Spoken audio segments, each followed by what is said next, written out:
Welcome to Conversations in Mind. This is a space for conscious inquiry, where metaphysics, new thought, and the science of mind meet real life.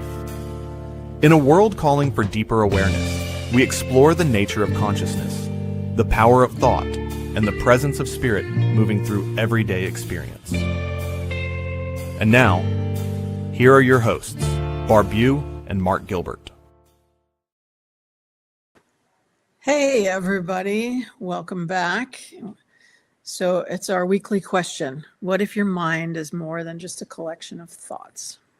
And what if it's the gateway to a whole new way of living? Welcome to Conversations in Mind. I'm Rev Barb, joined here by my friend and fellow minister, Reverend Mark Gilbert. And we are seeking to demystify the study of new thought and dive into the science and soul of consciousness.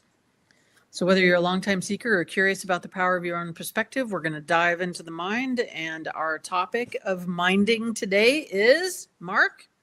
It is how science of mind and new thought relates to aging, vitality, and the later stages of life.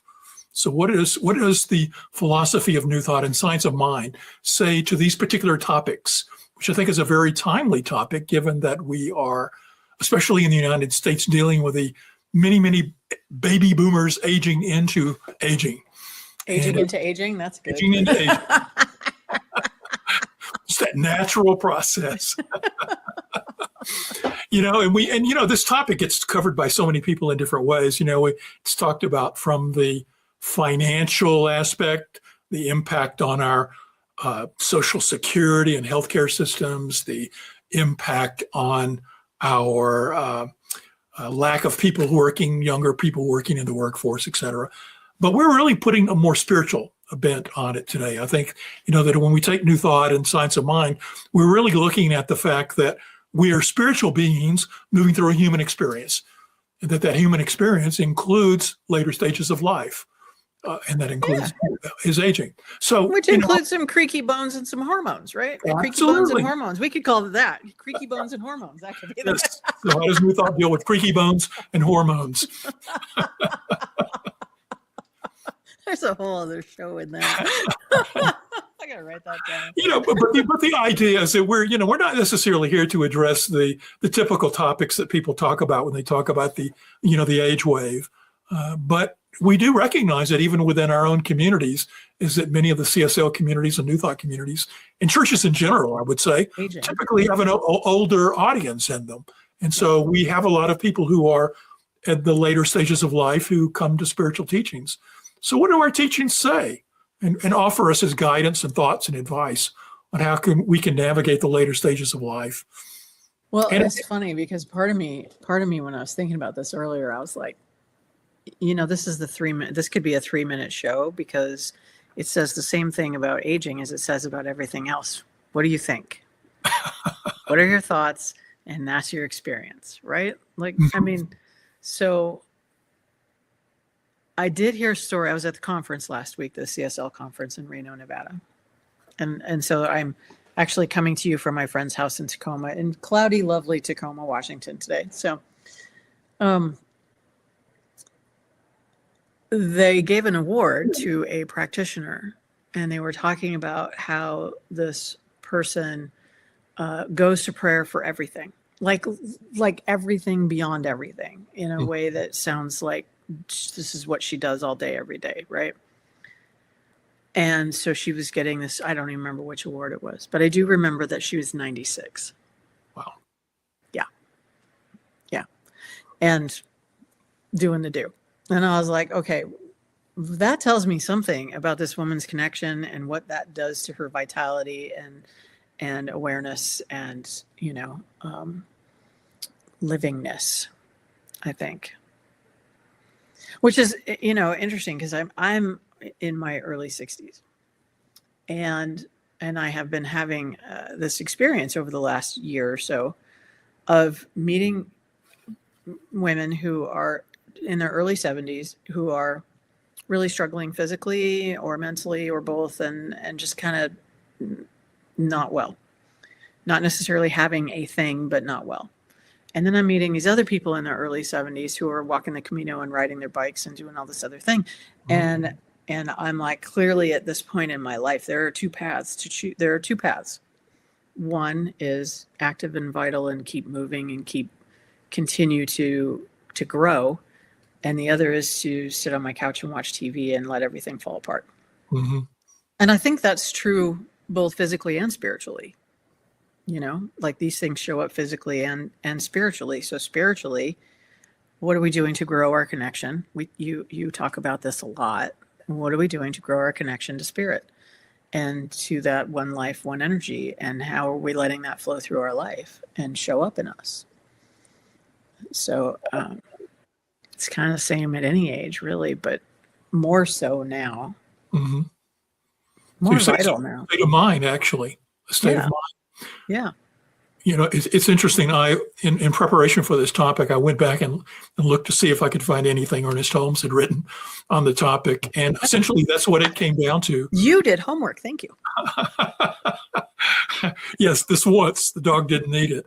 But he really was reflecting on that, because I thought, well, did Holmes ever talk about living forever, in a human body? And he didn't. Yet we have these people out there, especially materialist people, who think that we're going to become some sort of hybrid cyborg kind of people, that our bodies replaced by, artificial parts and continue to live, People lives. what do they call it? Biohacking? Yeah, or something like that. Yeah.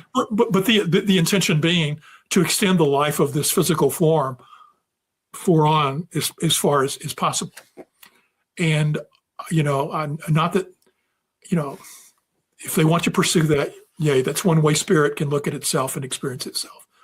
But I think that for most part, I look out and say, as I started with, we're spiritual beings at our roots. Spiritual means transcending this physical form.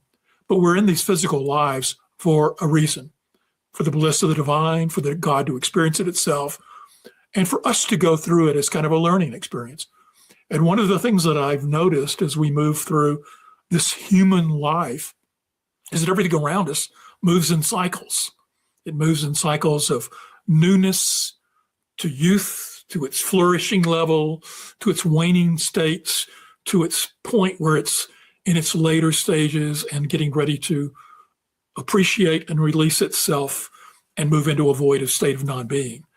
And that cycle starts over for many people, which could look at reincarnation if we wanted to. But for the forms on this planet, every form, whether it's an atom, a molecule, an animal, a plant, and humans, we move through these cycles at different speeds and different stages. Yes. So that we can, I was thinking about the fact that as a pet owner, I've had dogs that I watch that cycle of life, and I get to experience their entire cycle through the time of my life. Yet I remember years ago a friend who had a bird, and she was having to make plans for the fact that the bird would outlive her. Yeah. And so the bird was going to be witnessing and experiencing their relationship in a longer cycle than of where my friend was going to be the one who was going to get released from this form, and the bird would continue. And what that shows is this is a continuous process of everything arcing around through life's cycles. And we see that. And so as part of our human journey, we're all moving through this. And at some point, we get into the later stages and releasing this. So from a physical standpoint, I guess what I want to say is that Science of Mind teaches us that our state of mind leads us to the type of experience that we'll have in that later natural stage of aging. So we can live aging as a state that we are denying and pushing back on or not enjoying, or we can see it as a blissful state of appreciation and joy for having earned the ability to relax and release and enjoy that state of life. But at the same time, be okay in releasing our form because we know the eternal nature of our being, rest in spirit. Amen. End of story, really. Like, yeah, this might have been too easy of a topic. Talk more. Yeah, this might have been almost too easy of a topic. But I think so. When I hear the biohacking thing, for instance, I think I'm always like, is this that we are afraid to go through those stages? Are we afraid of dying? Because it's one thing to be like not wanting to be ill while you're here. Mm-hmm. I get that totally. But needing to get to be 120 or 150 and extend life in that way, is that just a fear-driven response to not knowing what's next? Or I personally can't come up with any other reason for it. So maybe I'm missing something in the desire to be that old, but I don't really have a desire to be that old, obviously. So, yeah, if you look at it, that a person thinks that everything is physical matter, yeah, the scientific and materialist, that this is going to be it. This right. End of story, right? Yeah, and you believe that when this form dies, you're gone. Then there can be, you have what American society is, which is something that doesn't like talking about death because so many people are materialist, and they're afraid that there's nothing after this experience, and so that when they die, that's the end, game over. Flashing on this. Yeah, no more influence, I guess, or something. I don't know. Because there's two things in that. One is this idea of a continuation of life in a different form, different plane, different experience, whatever you want to call it. The other is an acknowledgement that you made an impact, you did good things, and it's the next generation's work to pick that up. And you and I were talking a little bit about this before the show, because we've had this experience of leaving organizations where we felt like we made a difference. And then hearing people talk about the past, like we were sitting on our hands, not doing anything, and I guess that's just the natural evolution of things. I'm kind of in the middle of that a little bit, but I know you have been too. Yeah, our ego side wants to be acknowledged for the actions and things that we did in this world. Yeah. And the roles that we played to create things. And so we still have to a degree an attachment over our worldly successes.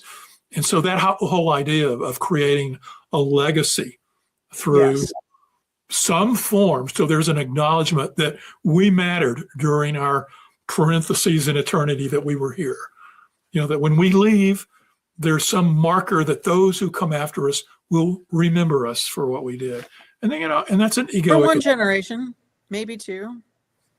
Yeah. And then we're done. And by then, if we do believe in reincarnation, we're probably back doing something else by then, right? Or if our consciousness is anchored in the divine eternity of all it is, and transcends time and form, then we recognize that we just played a role for the divine and moving the ball around while we were here. But I think, but that paradox, that thing of letting go of, okay, I did these things and now everyone's forgotten about it, is, now that I'm sitting here with you talking about it, is letting that go is kind of good practice for, first of all, being in the now and living in this now moment of creation where we're creating something else, taking all that we learned and gained from those experiences and creating something else. Here we are doing this thing, right? And then also letting go to allow the space for something else to show up in our what's next in our evolution and in our growth and pattern of life. So that, because if we're holding on to what we did before, it's kind of hard to go into what is next unless we are trying to do the same things again. Yeah, you're right. We're blocking our next phase of life. But there's another way. We're also blocking the other expressions of the divine who are coming along in the tracks behind what we had laid down. And so there's always new babies being born, new people moving into adulthood, new people at the peaks of their careers. And sometimes we others who have played that peak role need to move out of the way to allow the next wave of the peak people to have that experience. It's true. Hard. Yeah. And we forget. It's funny because we're so forgetful, we are. Like, like everyone has already forgotten that only 4 or 5 years ago, we were doing all of this in COVID, a shutdown. And or they forget that, 10 years ago, we were doing all this. Zoom didn't exist. Cell phones barely existed. Like, it's not very long ago that all these technologies which have changed everything have also changed our ability and how we did work and what we grew and what we could grow and how we could reach people. It's all different now. And so people that are doing it now completely forget that we did not have those tools. Right. That we were actually writing notes by hand in a meeting, in an actual physical meeting someplace that we had to fly to. And if we want to extend the timelines out even a little further, we can think about the fact that, I can remember the first color TV I saw, and I can remember certain technological things that we so much take for granted. I remember when email started and the internet, and when I worked for FedEx, I was in management with FedEx. We had those envelopes that you put a department name and a name of a person, and it went into the bag and went to Memphis and got sorted with everything else to get to where it needed to go, so somebody could read the piece of paper inside it. Because there was no email. So if you look at it from that standpoint, we are so ancient. Well, how technology has changed. But the other thing that I would have to say is there's this overlapping lifetime that I experienced of my father, who, was in his later years, lived with my wife and I. And he experienced, before, a life of no air travel. The automobile came into being, or existence into early in his life. There were all these things that in television, radio, all these things started during his lifetime, to us going to where we were on the moon, from that. And so it's easy to look at his lifetime, and then we overlap that to a degree, and then our kids are coming after that and they're overlapping it, and our grandkids even later. And so the experiences that they're going to have in their life are going to be so much technologically advanced. And so we're all going through our own circle and our own experience while this technological timeline keeps advancing. And Yes. we're all sort of experiencing chunks of the technological changes as we move through our human arc. And we got to celebrate the things that we experienced and be okay to the fact that we're releasing, and celebrating and enjoying the things that our life has brought us, but also creating the space for us to move on so others can experience what's next as well. Right. And, acknowledging a certain amount of obsolescence, I guess, in a way, Which is part of the expression, is part of us as the divine experiencing life through us, is we have to have that newness. We have to be the ones creating all that newness. And we also have to be the ones acknowledging, look at what I did. And then releasing all of this and just celebrating a life well lived. And celebrating the life well living now, doing whatever it is that we're doing, even if it's on the couch, right? Or if it's not so doingness. And I think that's a big shift that's going on in kind of in the world anyway. Younger people are like, wait a minute, you people worked your asses off your whole lives and then you got laid off. Like, we're not doing that, Mm-hmm. So acknowledging that there's this change now in the pace of things. And personally, I celebrate that and think it's long overdue. And now that I've learned more about it, but where was I going with that? Really, I keep coming back to this 96-year-old woman who prays about everything, right? And so in my imagination, she's in this constant conversation of what's possible. right. What's new, what's possible, what's coming in, what's moving through, not what was coming through, not what was. So hold that thought. We're going to pick up on that in just a second, but we want to encourage anybody who's enjoying this conversation to support the New Thought Media Network. Let's listen to this message. And if you need to, pause this recording so that you can catch the QR code that's going to go by on the screen. It helps support the network that makes this possible for you. We hope you're enjoying Conversations in Mind. This program is made possible by the New Thought Media Network, a nonprofit that's supporting conscious, spiritual media. If you'd like to support this work, just scan the QR code to make a donation. It lets the network know you like this show and helps them to continue bringing you this type of content. You can also go to ntmedia.org and click on Donate. Thank you for being part of the conversation. Now, back to the show. So we hope you are liking the programs and that you support the New Thought Media Network. And be sure to drop comments and suggestions. Barb and I will probably mention this again towards the end, but we really want to hear your feedback on these conversations. And we've been getting some feedback. That's great. And include topics that you would like us to discuss in the future.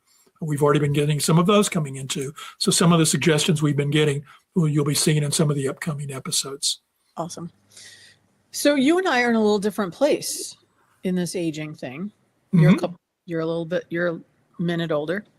Right. I'm in my early 70s. Yeah, and I'm in my early 60s. So, and I've just been through a year where like I'm sort of in this place of I don't really know what's next, and I'm not even sure what I want. So this is kind of a weird conversation for me. But what I know about you and part of what I love about you is that you have been really good, and I don't know if it's good at or if it's just this something within you at staying learning, at continuing to learn, at continuing to lean into things that are new. You're the master of the technology behind this. I would be stuck right now. But you're also like, you are in this continuous learning about a spirit, about spiritual growth and the spiritual path. What pulled you to keep that learning thing going? Like what is it? I mean, I know you had interest in the archives, but lots of people have an interest in the archives for a minute. You dove into them and posting, I mean, what is the pull? What I know that makes you happy. I guess it makes you happy. I don't know. Like, tell me, what is it? Like, what got you there? Or what is it? Is it just how you've always been? It's not how I've always been. I think that I didn't care about learning until I was in college in late teens, early 20s. And there was something that just birthed in me. I think part of it was that I was told, oh, you better try in college or it's so hard you're going to fail kind of thing. And then I was like, oh, I really got to try. And so I got in there and I aced through college. And I felt blessed in doing that. But it ignited in me a love of learning, a love of trying to understand things. And I became on this sort of quest. It's almost like life is a puzzle, and that we're living in the middle of this vast mystery of life. Yeah. And everything is a mystery. I can go into a job and I don't know what the hell I'm doing in the job, and I've got to learn the job and figure it out and master it so I can feel successful in it. And so part of it was an inner drive to be successful in things. I was always learning what I needed to learn. And, I remember when we were talking about technology a moment ago, when they first put email and computers into our office, they would sit over in the corner. And I said, well, let's go figure this thing out. I would be the one who got the book out and figured it out and, programmed automated letters for an office and things like that. Yeah. Simply because I loved doing that kind of thing. But so there's always been this learn how the world works and get some satisfaction out of it. But there's always been this learn how the universe and life in general works, transcending this. And I've always had this sort of general trying to make sense of life. And I would say that probably what feeds me most of the time now is listening to intuition. And I have, the older I've got, the more I've appreciated the fact that there is an access to intuitive knowledge that you can listen to and guide your life, and that it helps point you in the direction of what's the next puzzle piece you need to gather. And I know if you can see all these books back here, I'll simply say there are times when I sit in meditation and a book will pop into my mind, and I got into something, and it will leave me like a little rabbit hunt back there, that I'll go find a book and I'm like, why this book? And it'll point me to something else. It'll mention another book, and I'll go find that book. And, I finally find, oh, it's this. This is what I need to be reading. This is what I wanted. The thing that needed to, the is the puzzle piece that's answering some question that was floating around within me. And so when I have those aha moments, they are magical to me. They're like, it's like the universe became a little clearer. It's like when remember the old concentration TV game when they'd guess the puzzle pieces and turn it over. Yeah. And you got to do a little bit more. And if finally you go, I get it. But it's like a gift too. You react to it like it's a gift. It is. If we can see that. It's not just a puzzle piece, it's a gift. And the celebration of that is probably what keeps your energy up and keeps you going, in many ways. I mean, I don't know, I've watched a number of men in my family and in my church community who retired and just lost all sense of purpose and didn't live healthily for very long after that. And you have definitely not done that. You've defied all of that in many ways, not just with, part of it's your family, I know, but your learning quest has been admirable. Well, there's a book that came out a number of years ago called Don't Retire, Rewire, I think was the name of the book or something like that. And I related to it because I've gone through, people sometimes kid me because I've retired several times. And every retirement, I never saw it I saw it as sort of a letting go, that cycle I was talking about of that job. But it was also the void where I moved into a space of, okay, what's next? Yeah. And I moved into something new and then would get involved and deeply in that. And throughout my life, I'm at different points in different areas of the circle or the cycle where I may be at the peak at something and letting go of something else in my life. But in general terms, government career for many years, released that. Ministry for many years, released working with CSL Home Office, moved into working with the archives and the excitement of doing stuff on that with that. And every time it's been intuitively driven. Now, I say all this to go back to the aging topic because what it tells us is it's back to that outlook that you have in life. Yes. About how do you want to age? And I have friends who retire and I'm going to play golf. I don't know what I'm going to do. I'm going to try to stay out of my wife's way. There are these kinds of, don't really have a plan. I get up every day and I'm like, it's a blessing. What do I get to do? And there's things I'm involved with that I think are exciting and fun. And I feel like I'll always be doing something that brings some excitement to me. And so if that's a model for somebody else that's listening, I'd encourage you to think about, as you move through these stages of life, what brings you excitement? What brings you joy? How can you bring more of that into your life? How can you use these later years as an opportunity to celebrate your accomplishments and what you're looking forward to next? How would you describe your call it prayer and meditation practice? Has that changed in this post-retirement time? Is it more? Is it less? Is it that you're just living in this state of curiosity? Or I don't know. I'm not trying to put you on the spot. I'm just. No, that's okay. I think you're a really amazing model for moving through some of this early letting go of the career thing and staying vital and active and mentally active. As far as spiritual practices, Barb, I appreciate the kind words, but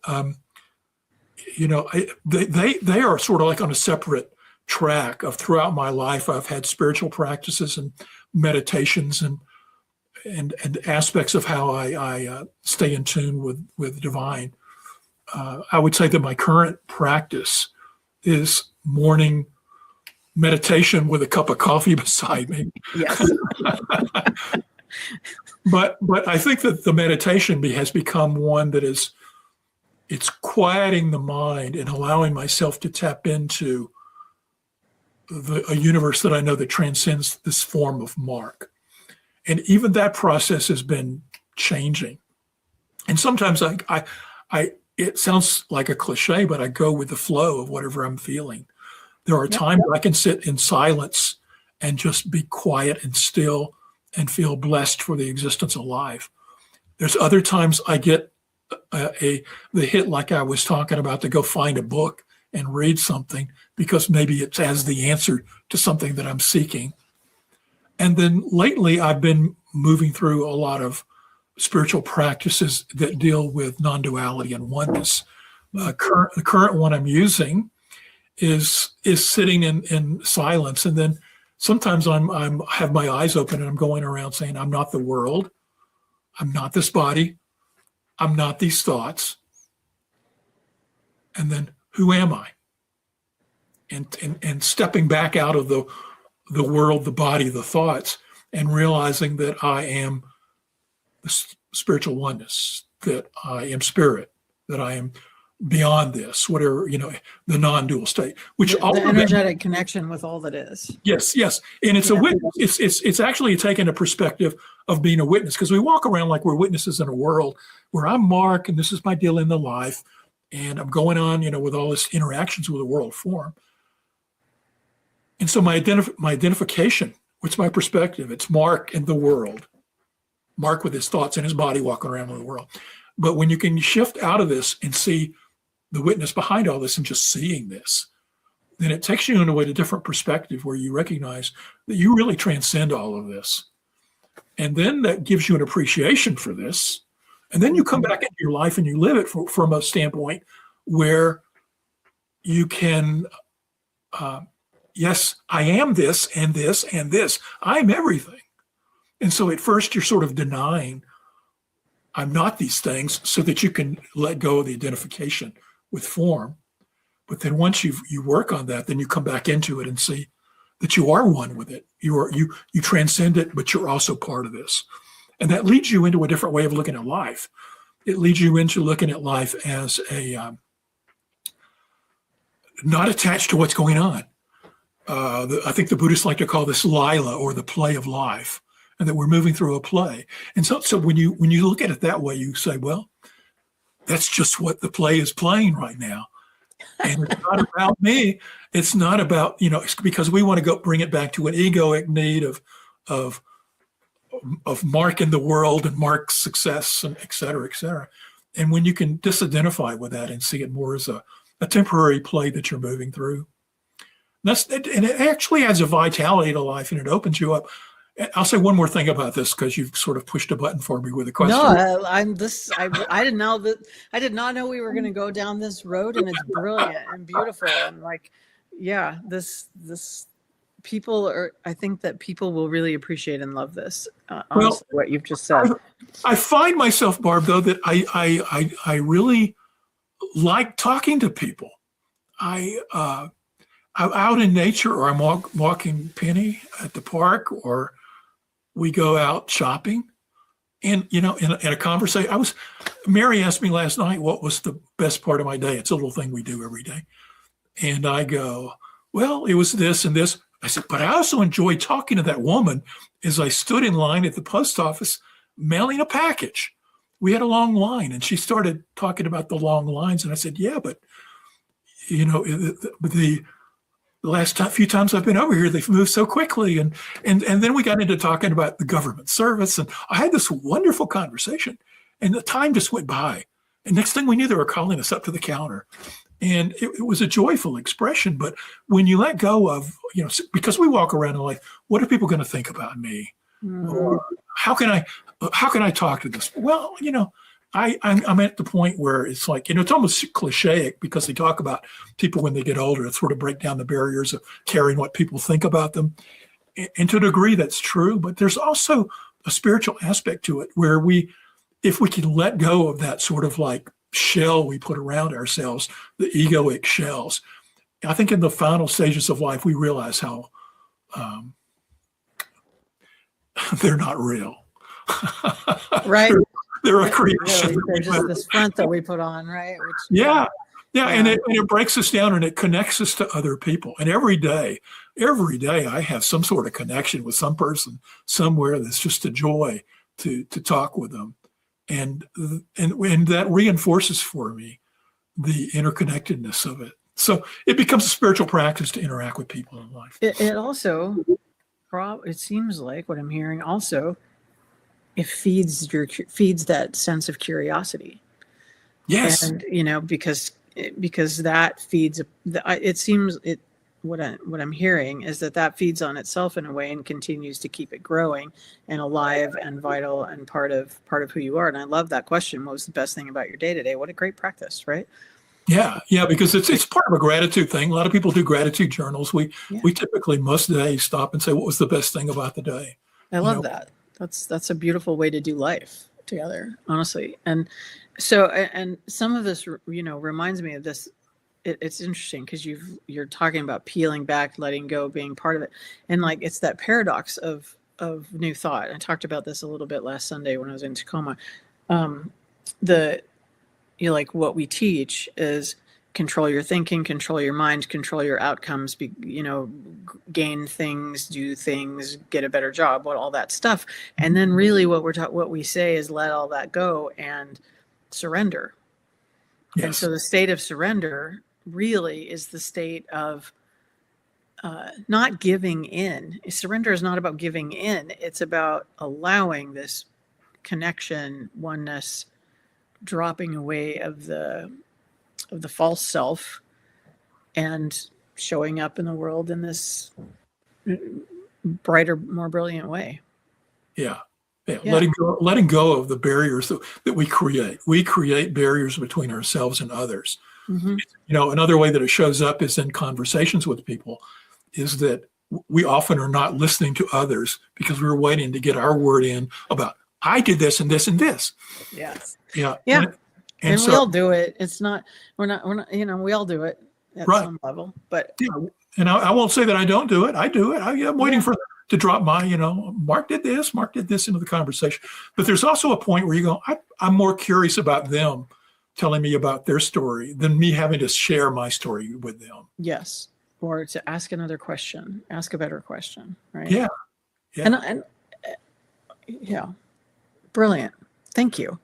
Yeah, honestly, like this, I know I turned it into you, but honestly, this was really good for me. So I appreciate it. Like, I think there are a lot of us in this sort of space where we're changing our life around letting go of a job, letting go of, having life happen, whatever it is, and trying to get out of the driving, striving mentality, but also keep curious and keep some sort of momentum that feels forward, but without driving. And that's been this interesting space for me anyway, in this time period, is like, I don't want to be driving, striving anymore, but I don't know how to doing without driving, striving. So kind of trying to strip back from that and be more conscious and aware of how to approach what is next or mine to do. Yeah, you're really talking about the next step into the cycle, because when we're first born into the cycle, we're learning how to strive. Right. We're learning how to do and be in the world. And then as we get to our prime parts of life, we hone our skills in manifestation of stuff, relationships, careers, jobs, money, etc. Mm-hmm. And then when we get later in life, we start letting go of that, and we look for other things, and we realize that there's more to life, and that letting go of the things that served us for so many years is hard. It's hard to do that because we had so much success built around the doingness and the skills that we developed, and we were fed a lot of praise and a lot of good, and good, all the things that we were fed that kept us in that mode. Yeah. And now we're having to learn how temporary they were, how transitory they were, and we have to develop new skills. And the new skills is stepping back and witnessing our life from the later stages and going, okay, now I can rest, I can be appreciative, I can explore the things that I want to explore and not feel like my daily time is taken up by, the needs of others or organizations. And you can ask the question, who am I really now? Yeah. Who am I? Who am I? And is who I am all of those things that we did, or is who I am really something different from that?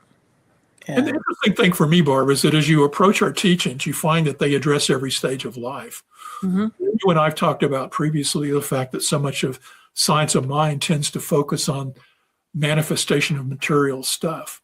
But that's a necessary step for people moving through the, learning faith, learning trust, learning, practicing. Yeah, totally. Yeah, but when we come back to the teaching later in life, or after we've mastered to a degree the manifestation stuff, we recognize that there's a deeper aspect of the teaching where it's really calling us to be more in tune with knowing oneness, tasting God, living from a state of non-duality, recognizing that we're more than these physical beings in this temporary state of time and form that we're going through.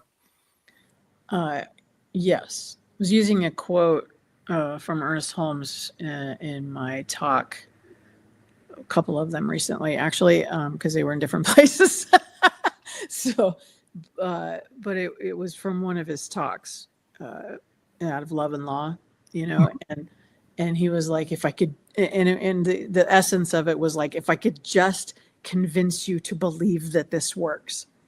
If you could just, and I like to imagine like he's pounding on the podium almost like, because he was older then, right? When he was doing, if we could just convince you to believe that this works and stay in that belief. And it's true. It's kind of just the essence of it is just really true. Like, as we believe, right? Yeah. One of the things that was instrumental and interesting for me in understanding Holmes was in putting together the Asilomar book, Ernest Holmes at Asilomar, because it's based on his talks that he did at Asilomar in the 1950s, and it's to a group of people who are familiar with religious science, and so he gets into more metaphysical concepts in there. Yeah. And he was older and had mellowed. Yes.